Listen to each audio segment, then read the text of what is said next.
Welcome back to Whence Came You, a Masonic podcast featuring research, papers, and discussions related to Freemasonry. I'm your host, Brother Robert Johnson. This is episode 214. In the news this week, very exciting, we had a brand new Mason's lady in the world. That's right, my wife gave birth to our first daughter. So those of you who know me, maybe know a little bit more about me than some. I have 3 sons, and this is our first daughter. And so we are very happy about it. Everything is great. We are very happy. My daughter is happy and healthy, and my wife is as well. And I've received a lot of well wishes over the last week, and I just want to say thanks so much for all of that, and also for the last-minute Masonic posts going up like Wednesday and Friday and Monday mornings. They didn't exactly go up right at 7. They'd go up at like 7:15 because I would totally space out and forget, and I had to post really quickly to get it up. And so I've been on my toes, to say the least, to make sure that things don't get interrupted for you guys, for anybody who subscribes to the Midnight Freemasons, the Masonic Roundtable. I do apologize. I didn't get up that last episode till the morning. I was actually on my way home from a DDGM meeting. For those of you who are unfamiliar with the term, it's a District Deputy Grand Master's meeting. I am not a District Deputy Grand Master, but as an education officer for the district, I attend. On the way home, my wife called me. She said, maybe I'm having contractions or whatever, and I said, it's time to call the doctor. So we called the doctor. We went in, and I went straight from a DDGM meeting an hour and 10 minutes away from home right to the hospital. I met her there, and an hour and 15 minutes later, we had a new daughter. So quite an exciting evening. Right after the show, I was actually going to call and get on audio only with the boys from the Masonic Roundtable to discuss John's great episode on sacred geometry. Unfortunately, couldn't make that, but for good reason, right? So very happy. Thanks again to everybody out there for all the well wishes. We were just flooded and inundated. My inbox had like 175 messages the next day from listeners and supporters saying congratulations and stuff, people who follow me on Facebook or whatever, and on Twitter. So thanks again. Really appreciate all the love. So first thing Wednesday morning, the episode Sacred Geometry from the Masonic Roundtable went up. Again, was not on that episode. I'm so bummed that I missed it because John gave a killer presentation. So nice job to Brother John Ruark for putting together a great presentation, and the fellows for doing a great episode. If you guys can, please check it out. It is a heavy episode. You'll all love it. It's actually very, very popular. This episode has already been downloaded more times since it's been out than usually an episode gets downloaded in a whole week, and it's only been out a couple days. So please do check it out, themasonicroundtable.com, or download it off of iTunes from the Masonic Roundtable podcast. So this week we're going to keep it a little bit short. I have an article, a famous Freemason, and we got to cut it loose because I am, as you can imagine, mega busy. All the best to everybody out there. Thanks again, and we'll get right into the paper. So the paper I have is apropos for the week. It is about the 24-inch gauge. Nothing I will be reading will be violating any of my obligations, so please refrain from the remember your obligations, bro posts. This is all online. I'm reading it straight from phoenixmasonry.org. Yes, phoenixmasonry.org is I don't know what you want to call it, a clandestine organization, but regardless, the information is out there. The bell has been rung. We cannot unring the bell. The entry is for boxwood and brass 24-inch gauge, and it says the 24-inch gauge is a rule 2 feet long, which is divided by marks into 24 parts, each 1 inch in length. The operative mason uses it to take the necessary dimensions of the stone that he is about to prepare. It has been adopted as one of the working tools of the entered apprentice in speculative Freemasonry, where its divisions are supposed to represent hours. Hence, its symbolic use is to teach him to measure his time so that of the 24 hours in a day, he may devote 8 hours to the service of God and a worthy distressed brother, 8 hours to his usual vocations, or his job, right? And 8 hours to refreshment and sleep. So perhaps 2 hours when you come home from work, 6 hours of sleep, there's your 8. In a 24-inch gauge is a symbol of time well employed, following as best we can the example of the lines told to us by Longfellow in the Psalm of Life. Lives of great men all remind us we can make our lives sublime, and departing leave behind us, and 8 hours to refresh, and departing leave behind us footprints on the sands of time. The Masonic essence of the lesson is ability, preparedness, and readiness, recalling the suggestion of William Shakespeare to the workmen in Julius Caesar, Act 1, Scene 1, Line 5. Where is thy leather apron and thy rule? What dost thou with the best apparel on? Interesting stuff. And of course, the 24-inch gauge is relevant for me, especially. You've heard me talk about it on the Masonic Roundtable. I actually have a 24-hour schedule that I, for the most part, adhere to pretty religiously. That is, I have it divided into sections of 30 minutes, and I account for every hour of every day of the week. Of course, there are exceptions, and I try my best, but people always ask, how do you get so much done? Well, that's pretty much how I do it, but there are guys out there who do way more with their time than I do and don't use that. Check out A Day in the Life of, say, Richard Branson, for instance, who is incredible. You know, the guy wakes up and makes $1 million. But in any case, here is the 24-inch gauge by Unknown.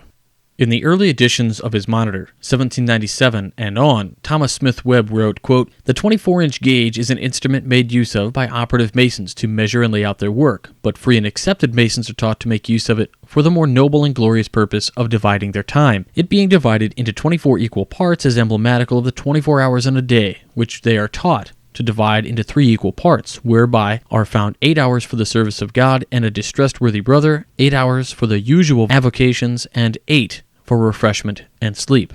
End quote. Time and the often witnessed tinkering of well-meaning but uninformed brethren have altered here a word and there a phrase. In some jurisdictions it is now vocations, in others it is we instead of they, and so on. But in essential, most American jurisdictions use the paragraph as the great ritualist phrased it for us a century and a third ago. Unfortunately, he did not go deeply into the symbolism of the gauge, leaving it to us to dig out for ourselves its concealed meanings and learn from it as we are able to learn, thinking through it as we are able to think. Like most Masonic symbols, it conceals far more than it reveals. Like many, the monitorial explanation deals only with the obvious meaning, leaving their inner symbolism for the delver in the rubbish of the temple's verbiage, who seeks the hidden truths Freemasonry discloses to all who look. Among the oldest of man's beginnings of civilization, measures seem to have originated among all peoples with parts of the human body: the foot, the hand, the palm, the digit, the cubit, elbow to the tip of the middle finger, etc. The word inch comes, as does ounce, from the Latin unice, or a unit divided into 12 parts. Some contend that origin of an inch was in the thumb joint, but both foot and Roman unice are very old, and our ancient brethren of Gothic cathedral building age must surely have known both. But what is important is not the name of the measure, but the division of the gauge into units, then its total, and their applicability to time. The relation of 24 inches to 24 hours is plain enough, but when we examine just what it is that is divided into 24 parts, the explanation becomes difficult. What is time? To most of us, it is the duration between 2 noons, the elapsed interval between any 2 events, the passage of certain fractions of life. To the philosopher, time is an unknown quantity. Like space, it appears to be a conception of the mind without objective existence. Modern mathematicians contend that time and space are but 2 phases of the same idea, like the 2 sides of a shield. While we can comprehend one without reference to the other, we cannot use one without the other. Every material thing occupies space for a certain time. Every material thing exists for a specified time, occupies space. We pass through space in 3 directions: up and down, right and left, forward and back. We pass through time apparently continuously in one direction from birth to death. We cannot go back for even the smallest fraction of an instant. Omar wrote, quote, "The moving finger writes, and having writ, moves on. Nor all piety, nor wit shall lure it back to cancel half a line, nor all your tears wash out a word of it." End quote. The operative workman measures his stone with his gauge. If the ashlar is too big, he shortens it. If it is too broad, he narrows it. If it too crooked to make square, he casts it on the rubbish heap and begins anew with a rough ashlar. But the speculative masonry measuring his time with the 24-inch gauge has no such latitude. The ruined minute is forever away. The crooked hour can never be made right. The day unfit for the building not made with hands can never be set in the eternal wall, nor can the workman find any quarry a new day to mold. Thinking of it thus, could any symbol cry a more clarion call for accuracy of labor, for skill with which to work, for care and pains in building? 8 hours for the service of God and a worthy distressed brother, 8 hours for the usual avocation, and 8 for the refreshment and sleep. There is no time to waste. There is not time to be lost. There is no time for idleness. Thomas Smith Webb builded better than he knew when with so sparing a hand he laid out the speculative mason's time for the lighter side of life. In his conception, all such must be taken from the 8 hours allotted to refreshment and sleep. He who would pass the time away, he would indulge in pastimes, must, according to the Monitor, take these hours from bed. To divide our 24 hours into 3 equal parts is a very practical everyday admonition. Here is no erudite philosophy such as laborur est ore. To labor is to pray, nor is there any suggestion that even refreshment may be in the service of God. Again, the old ritualist knew his audience. His instructions are simple. Their profundity is only for those who wish to look beneath the surface. For these, indeed, the whole 24 hours may be literally, quote-unquote, in the service of God, since labor and sleep are necessary for life as we have to live it, and it is poor theology which does not teach the common lot to be the will of God. In 1784, Sir William Jones wrote, quote, 7 hours to law, to soothing slumber 7, 10 to the world allot, and all to heaven. Webb does not so put it, but if the 8 hours for labor also to be in the service of God, it must be labor which results in good work, true work, square work. Refreshment of mind and body, which is an offering to heaven, must be clean and wholesome, if, on the morrow, the laborer is to be wholesome and clean for new labor and prayer and service. The Mason interested in a further interpretation of the threefold division of 24 hours need look no further than the great light upon his altar. Indeed, he need only turn back from Ecclesiastes 12 to Ecclesiastes 3 to find the inspiration of the monitorial admonition that there is a time for everything. We read, quote, to everything there is a season, and a time for every purpose under heaven, a time to be born and a time to die, a time to plant and a time to pluck up that which is planted, a time to kill and a time to heal, a time to break down and a time to build up, a time to weep and a time to laugh, a time to mourn and a time to dance, a time to cast away stones and a time to gather stones, a time to embrace and a time to refrain from embracing, a time to get and a time to lose, a time to keep and a time to cast away, a time to rend and a time to sow, a time to keep silence and a time to speak, a time to love and a time to hate, a time of war and a time of peace. But nowhere in the wise counsel of the prophet or patriot, preacher or teacher is there a set forth a time to waste time. Time is the very substance of life, its golden minutes the only stones we have with which to build every accomplishment of man, be it temple of marble or temple of character, act of selfishness or selfless giving to others, building a nation or building a house must be accomplished with time. Without time, nothing is ever done. Hence, he who wastes either his time or another's squanders that which he cannot replace, which comes from we know not whither, to go we know not whence, which once gone is gone forever. About us are many varieties of men with as many ideas of how time should be spent. Every human being has the same number of minutes in an hour, of hours in a day, of days in a year. Some have little or nothing to show for their 34 or 50 years. Others have great accomplishments to exhibit as the product of their time. Lincoln used all the time he did not need to devote to his usual avocation to mastering geometry, learning politics, understanding the question of slavery. Albert Pike made himself a learned scholar by constant use of spare time. These men knew what the 24-inch gauge really meant, how profound a symbol it is. Lincoln knew, though he was a Freemason only in his heart, and not a member of any lodge. It provokes sober thought to apply the Masonic rule to a determination of how long we really have. Our days are allotted as 70. We rarely start our life work before we are 20. Of the 50 years of actual time for labor, we are admonished to spend a third of it in the service of God and a distressed worthy brother, a third in refreshment and sleep, and but a third in labor. Not quite 17 years in which to accomplish all we have to do. No wonder so few of us leave behind a monument which will stand long enough to be seen by the coming generation. still less one which will last through the ages. But the harder the task, the greater the joy of accomplishment. Much has been made of the amount of time spent in the service of God and a distrustworthy brother by enemies of the craft who have tried to read into this admonition the thought that the other 16 hours are to be used without service of God, and that only a distressed brother is to share in our labors. This, of course, is pure nonsense. If we instruct a workman to build a wall,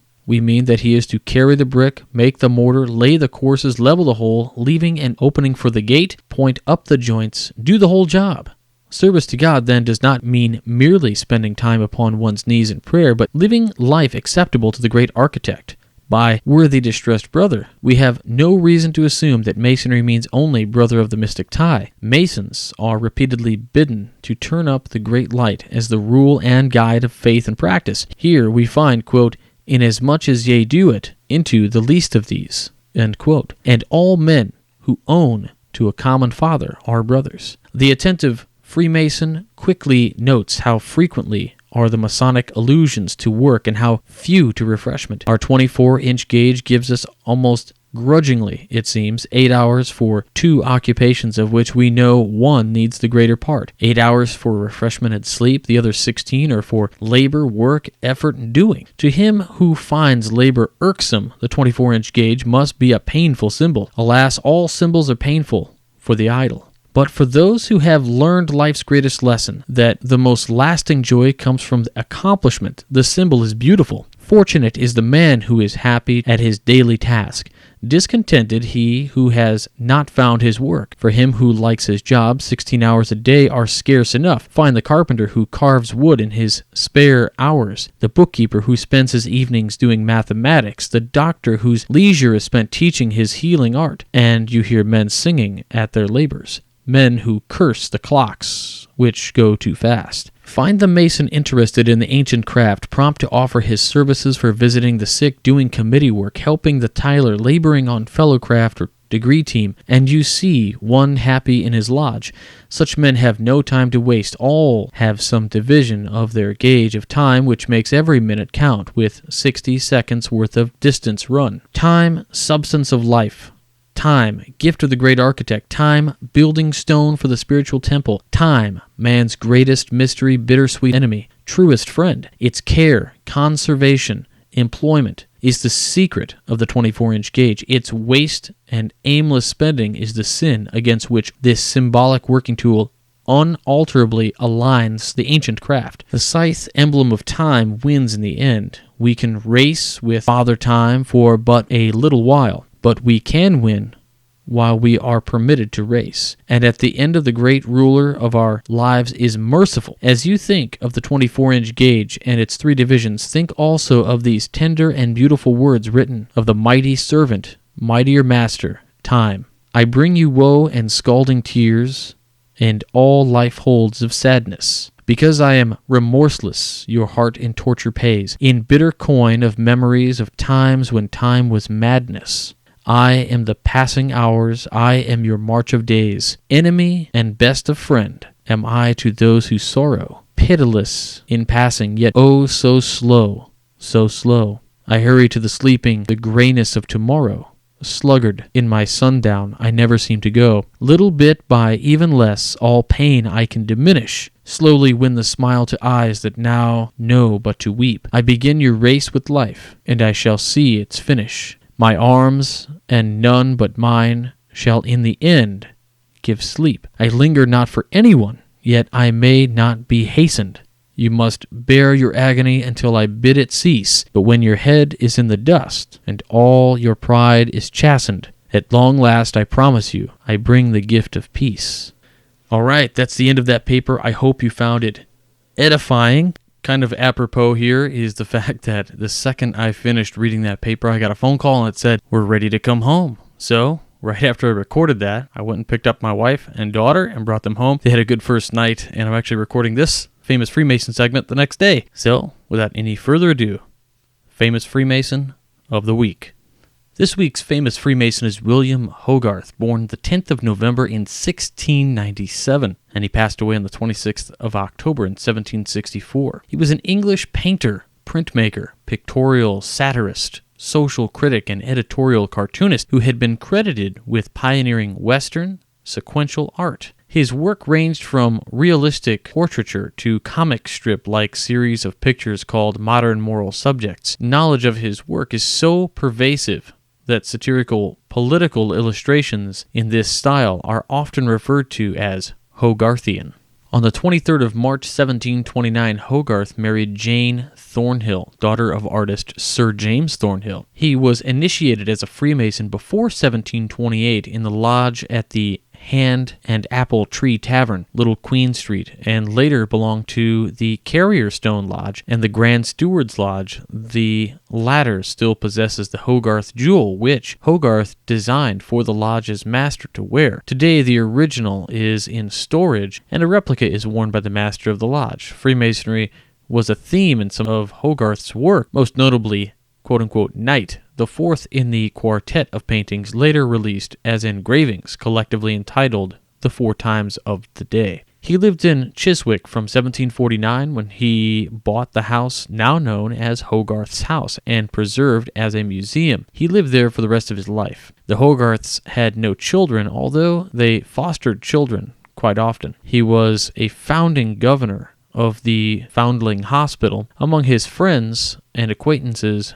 were many English artists, satirists of the period, such as Francis Hayman, Henry Fielding, and Lawrence Sterne. Hogarth died in London on October 26, 1764, and was buried at St. Nicholas Church in Chiswick, London. His friend and actor, David Garrick, composed the following inscription for his tombstone, quote, "Farewell, great painter of mankind, who reached the noblest point of art, who pictured morals charm the mind, and through the eye correct the heart. If genius fire thee, reader, stay. If nature touch thee, drop a tear.